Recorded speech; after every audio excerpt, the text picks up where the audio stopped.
Good morning, dear students. Today we will study our second chapter of science, our muscular system. Our muscular system. Muscular system, as name is saying, we will study about muscles in the body. Muscles in the body. इससे पहले हमने read किया था skeletal system. What was skeletal system? It was made up of bones, and these bony structure give shape to our body. इसमें हमने joints के बारे में पढ़ा था as how joints allow our body parts to bend. Okay, now we will read muscular system. Muscles are always attached to, अगर हम we see our body from outside, हमें क्या दिखाई देता है? There is skin all over the body. Below skin there are muscles. Muscles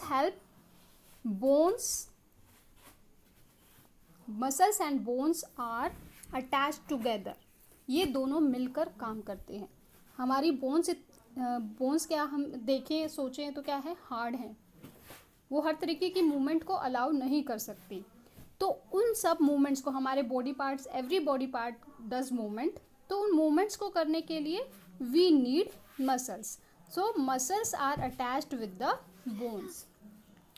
Our internal structure is made up of bones, that is called skeletal system, and skeletal system is covered by muscles, that is called muscular system, and outside it is covered by skin. Okay, now muscles कैसे काम करते हैं? जैसे आप कहीं आप exercise करते हैं daily. if you do exercise regularly, your muscles become strong, but when you do exercise after a long time, आपने कोई physical work नहीं किया है, अचानक से आप वैसे एक्सरसाइज के लिए बोला जाता है you have to warm up, अपनी बॉडी को वार्म अप करते हैं, then you start exercising. Okay, but if you start exercising without warming up, क्या होता है, आपकी बॉडी में पेन, स्ट्रेन आ जाता है, पेन हो जाता है. वो किस वजह से होता है? मसल में स्ट्रेन आ जाता है. इसीलिए पहले वार्म अप के लिए बोला जाता है, क्योंकि मसल्स हमारे उस टाइम पे इतने रेडी नहीं होते उन सब स्ट्रेन को, उस एक्सरसाइज के पेन को लेने के लिए. धीरे धीरे वो इस चीज़ के लिए डेवलप होते हैं. तो हमें पहले एक्सरसाइजिंग से पहले क्या करना पड़ता है? वार्म अप करना पड़ता है. ये स्ट्रेन किस वजह से आता है ये आप आगे पढ़ेंगे, बस मैं आपको थोड़ा सा बता देती हूँ. क्योंकि हमारे मसल्स में एक एसिड बन जाता है, लैक्टिक एसिड, वो एक्यूमुलेट हो जाता है, जिसकी वजह से मसल्स के अंदर स्ट्रेन आ जाता है. Let's start our topic muscular system. Let's read. The muscles in our body make the muscular system. हमारी बॉडी में मसल्स जो हैं वो मस्कुलर सिस्टम बनाते हैं. अब जो मसल्स होते हैं, number of muscles in every person is same. Her person में नंबर ऑफ मसल्स सेम होते हैं. उनका साइज़ और उनका प्रोपोर्शन थोड़ा सा अलग हो सकता है. जैसे कोई वीक है, कोई हेल्दी है, तो उस अकॉर्डिंग उसमें चेंजेस आ सकते हैं, but number of muscles always remain same.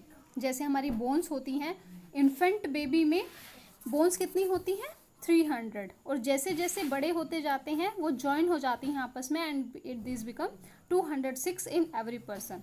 ऐसे ही muscles number are also same for all. Okay,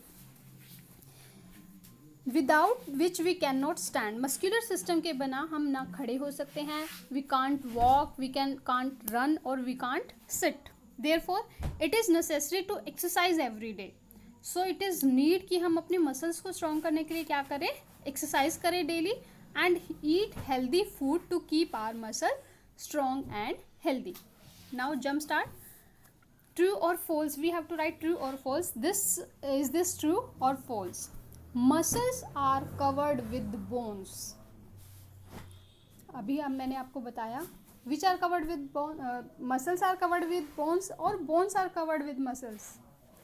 It's wrong, because bones are covered with muscles, not the muscles are covered with bones, क्योंकि bones internal structure बनाते हैं, muscle उनको बाहर से cover up करते हैं.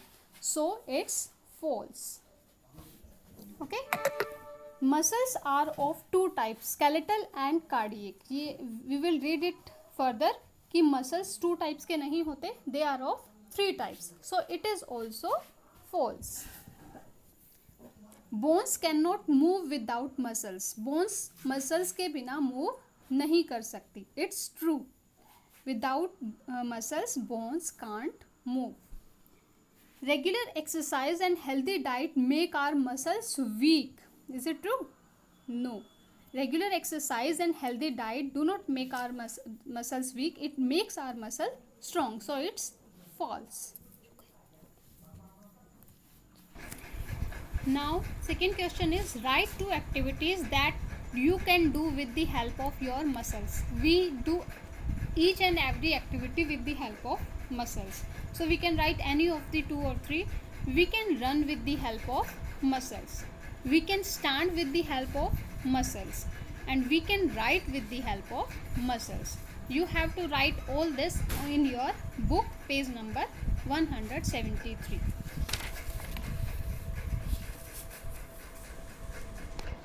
Okay. Now, muscles and movement. Now you think, can a skeleton move by itself? क्या एक skeleton बोनी स्ट्रक्चर है, skeleton क्या है? Bony structure. Can it move by itself? वो अपने आप से मूव कर सकता है?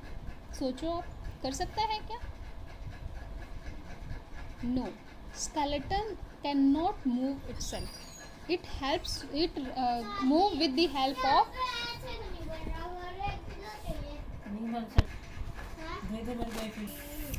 skeleton cannot move by itself.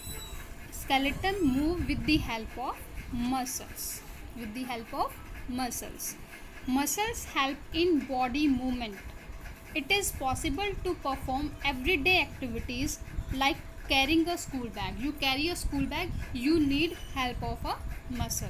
Imagine that you are walking, you need the help of muscles, because bones can give you, bones joint can give you a limited amount of movement, but most of the movements, हमारी body में जो भी flexibility है, muscles क्या होते हैं, they give flexibility through the body. तो हम उससे वॉक कर सकते हैं. Laughing, if you laugh your muscles, see your muscles, if you laugh your muscles get stretch and relax, because there is a flexibility. Bones doesn't have that flexibility. Bones के अंदर वो flexibility नहीं होती. तो जब आप लाफ करते हो, देखिए आपकी कैसे से स्किन एकदम से स्ट्रेच होती है और रिलैक्स होती है. तो that is the movement of muscles. Pulling a table, आप टेबल को पुल कर रहे हो तो एक क्या आता है, स्ट्रेन आता है. A chair in the classroom, playing games, आप गेम प्ले करते हो तो हर एक मूवमेंट में क्या होता है, मसल्स का मूवमेंट रहता है. साइकिलिंग करते हो, आपके फुट ऊपर नीचे जा रहे हैं, तो every activity involves the muscles movement. Exercising और running without muscles. We will read today this much.